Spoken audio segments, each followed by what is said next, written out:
बिस्मिल्लाहिर्रहमानिर्रहीम। अस्सलाम वालेकुम दोस्तों, उम्मीद करता हूँ आप सब लोग ठीक ठाक होंगे। अच्छा, आज की वीडियो को ना दो कैटेगरीज में मैंने डिवाइड किया। पहली कैटेगरी ऐसे लोगों के लिए है जिनके पास 4 से 5 लाख रुपए का बजट है और वो पाकिस्तान में रहते हुए 15-20 हज़ार मैक्सिमम 25 हज़ार रुपया कमा रहे हैं। तो उनके लिए कौन कौन से कंट्रीज़ हैं जहाँ पे वो इजीली जाके अपनी सेटलमेंट कर सकते हैं और स्टार्टिंग सैलरी अपनी 60 से 70 हज़ार 80 हज़ार तक भी ले सकते हैं। इससे ज़्यादा भी हो सकती है, आपके ऑक्यूपेशन से रिलेटेड रहेगी, लेकिन मतलब कम से कम वो पाकिस्तान की निस्बत अच्छा कमाएंगे। इस वीडियो की दूसरा पार्ट जो है, दूसरा सेक्शन है या दूसरी कैटेगरी कह लें, उन लोगों के लिए जिनका बजट जो है वो 15 लाख रुपए तक है और वो किसी यूरोपियन कंट्री में सेटलमेंट अपनी करना चाहते हैं। तो दोनों कैटेगरीज को मैं आज की इस वीडियो में एक्सप्लेन करने वाला हूँ। आप अगर कोई भी आपकी कैटेगरी है तो आप वीडियो को देखते रहें, अगर आपकी कैटेगरी इनमें नहीं है आप इस वीडियो को स्किप कर सकते हैं। फर्स्ट ऑफ ऑल आते हैं पहली कैटेगरी की तरफ, वो लोग जिनके पास 4 से 5 लाख रुपए है। यार सबसे पहले मैं कंट्रीज़ आपको बता देता हूँ कौन कौन से कंट्रीज़ हैं जिनमें आप अपनी सेटलमेंट कर सकते हैं। इनमें फर्स्ट ऑफ ऑल दुबई, जहाँ पे हर बंदा बड़ी आसानी से चला जाता है। उसके अलावा कतर आता है, जो वीज़ा ऑन अराइवल है, पाकिस्तानी विदाउट वीज़ा जा सकते हैं। वीज़ा ऑन अराइवल का मतलब ये होता है वीज़ा नहीं चाहिए आपको, ठीक है, या एयरपोर्ट पर स्टैंप लग जाती है, आपको मिल जाता है। तीसरे नंबर पे हमारे पास आता है बहरीन। बहरीन का 1 महीने का वीज़ा आपको ई वीज़ा घर बैठे में मिल जाता है। 3 महीने का भी वीज़ा मिलता है, 14 दिन का भी, 1 साल का भी बहरीन का आपको वीज़ा मिल जाता है घर बैठे। इतना मुश्किल नहीं होता, ठीक है। ओमान का वीज़ा आप बड़ी आसानी से वीज़ा ले सकते हैं, ई वीज़ा जो है, ठीक है। इसके अलावा तुर्की है, तुर्की का वीज़ा आप कैसे आप ले सकते हैं, मैंने बहुत इंपॉर्टेंट टिप्स आपसे शेयर किए थे जिससे 99% वीज़ा लगने के चांसेस आपके बन जाते हैं, ठीक है। वीडियो का डिस्क्रिप्शन में लिंक है, आप वो वीडियो देख लें। तुर्की का वीज़ा इंशाल्लाह आपको बड़ी आसानी से मिल जाएगा अगर आप वो जो मैंने टिप्स दिए उनको फॉलो कर लेंगे।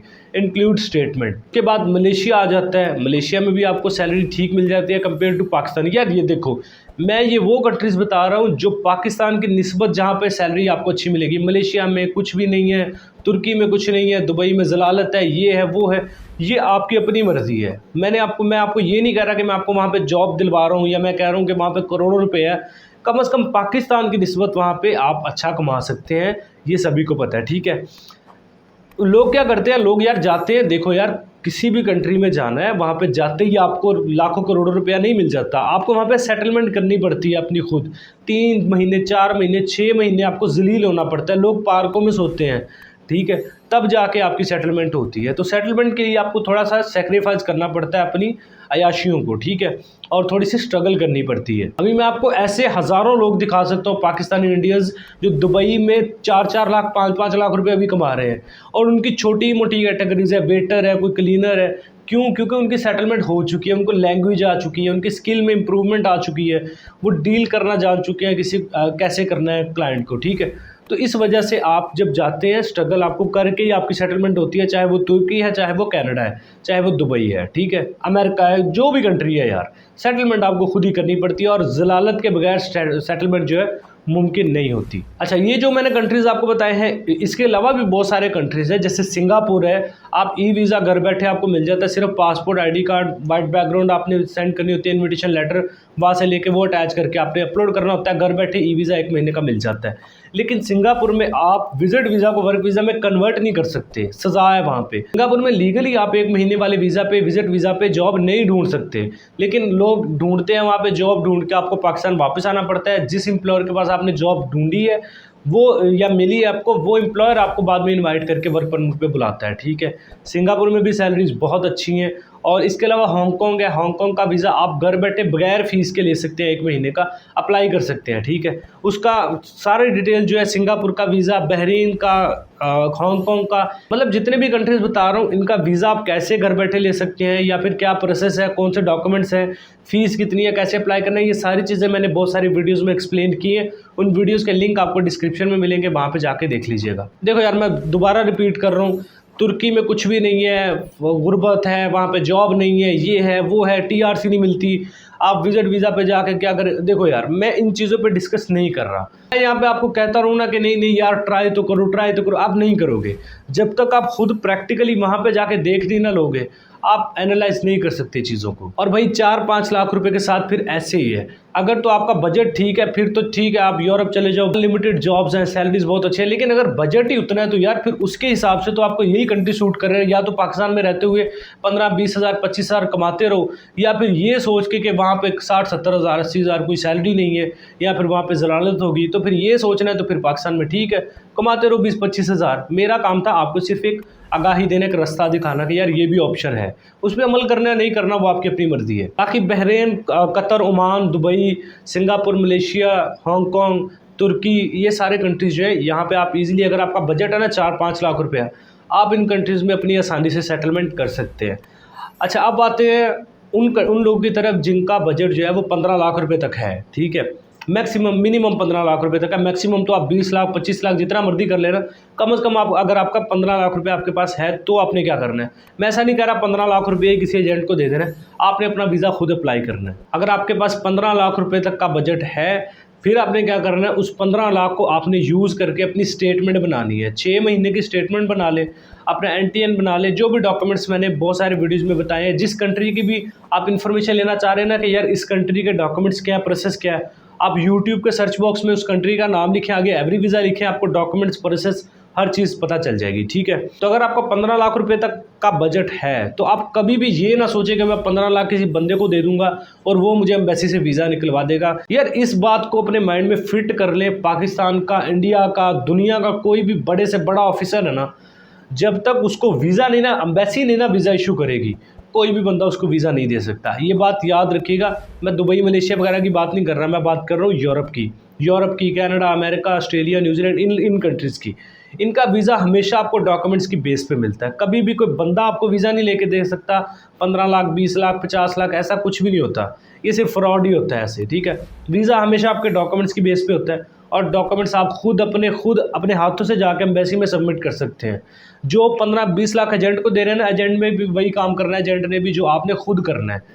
कंसल्टेंट भी वही काम करता है जो आपने खुद करना है। तो जो 15 लाख है उसको मेंटेन करें, उसकी स्टेटमेंट बनाए, ट्रांजैक्शंस करें, इन आउट करें पैसे को। एक बात हमेशा याद रखिएगा, एजेंट, कंसल्टेंट भी वही काम करता है जो आपने खुद कर सकते हैं। ऐसा नहीं है कि एजेंट को आप 15-20 लाख दे देंगे, वो जाके एम्बेसी से वीज़ा निकलवा देगा। यार मैं वीडियो हमेशा कहता हूँ कि यार शॉर्ट करूँगा, लेकिन वो आपको एक्सप्लेन करते करते वीडियो लंबी हो जाती है। लेकिन मुझे लगता है अगर आप 2-3 मिनट आपके ज़्यादा लगते हैं और एक ऐसी इन्फॉर्मेशन जिससे आपका पैसा भी बच जाए और आप वहाँ पे सेटल भी अल्हम्दुलिल्लाह हो जाए, तो मेरे ख्याल में इससे बेटर कोई और ऑप्शन आपके लिए नहीं हो सकता। 15 लाख को आपने क्या करना है, आपने उसकी ट्रांजेक्शन्स करनी है, पैसा इन आउट करना है अकाउंट्स में, ट्रांजैक्शंस करनी है, बैंक स्टेटमेंट बनानी है। बैंक स्टेटमेंट कैसे बना सकते हैं इस पर भी मैंने वीडियो बनाई है, लेकिन मैं रिकमेंड नहीं कर रहा। आप कहेंगे कि यार आप अपनी वीडियो की प्रमोशन किए जा रहे हो। आप किसी की भी वीडियो देख लें, यूट्यूब पे हज़ारों वीडियोस पड़ी हुई हैं, ठीक है।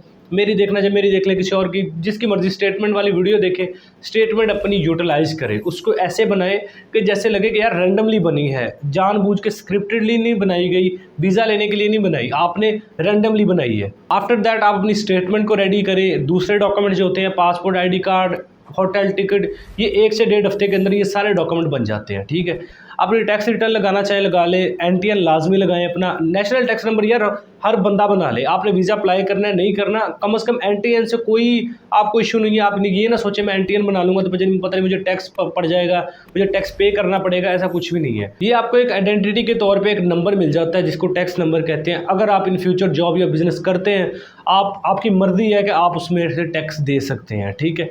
तो इसका कोई टेंशन नहीं होती, आपको NTN बनाना चाहिए, क्योंकि NTN जितना पुराना होता है ना, वीज़ा लगने के चांसेस उतने ही ज़्यादा होते हैं। और NTN आप घर बैठे 5 मिनट के अंदर खुद बना सकते हैं, ठीक है। कोई मुश्किल नहीं है, यूट्यूब पे वीडियोस पड़ी हैं, वहाँ से देख के अपना NTN खुद बना लें।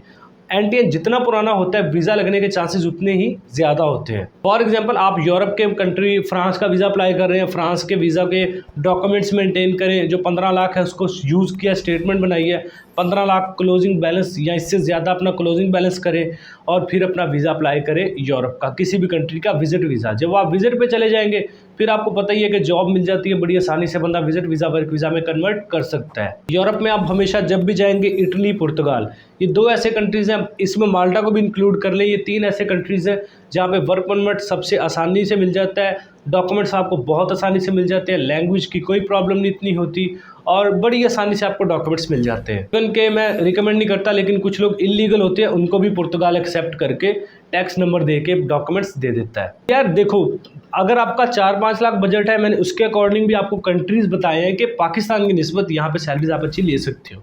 अगर आपका 15 लाख का बजट है, मैं ये नहीं कहता कि 15 लाख किसी बंदे को दे दो या एजेंट को दे दो, उस 15 लाख को यूज़ करके आप अपने लिए खुद वीज़ा अपना अप्लाई कर सकते हो। इससे ज़्यादा पैसा है तो और भी अच्छी बात है। कुछ लोग जो है ये सोच के घर से ही नहीं निकलते कि यार मेरे पास तो है ही 4-5 लाख, तो मैं दुबई जाके यार रिस्क तो लो ना भाई, रिस्क लेने से ही कामयाबी मिलती है। रिस्क तो लो ना, कम से कम ना सेटल हुए तो कोई बात नहीं यार, अल्लाह ताला ने आपको अगर ये दे दिए, अल्लाह बाद में भी आपकी हेल्प करेंगे। तो ऐसा बिल्कुल नहीं है कि अगर आप ये सोच रहे हैं कि मेरे पास 4-5 लाख है, मैं दुबई ही क्यों जाऊँ, मैं यूरोप चला जाऊँगा, ऐसा नहीं है, क्योंकि हमारी करेंसी की वैल्यू बहुत ज़्यादा डाउन हो चुकी है। जब तक आपका क्लोजिंग बैलेंस अच्छा नहीं होगा, आपको वीज़ा नहीं मिलेगा। तो मैंने शॉर्ट कहते कहते वीडियो काफ़ी लेंथी हो गई है। अगर आपको वीडियो पसंद आई है, कुछ नया सीखने को मिला, कुछ नहीं मैं बता सका, कमेंट सेक्शन में बताइएगा। वीडियो पसंद आने पे लाइक करें, चैनल पे पहली दफ़ा एवरी विजय यूट्यूब चैनल को सब्सक्राइब करके बेल आइकन प्रेस करें। अपना बहुत सारा ख्याल रखें। मिलते हैं नेक्स्ट वीडियो में। टेक केयर, अल्लाह हाफिज़।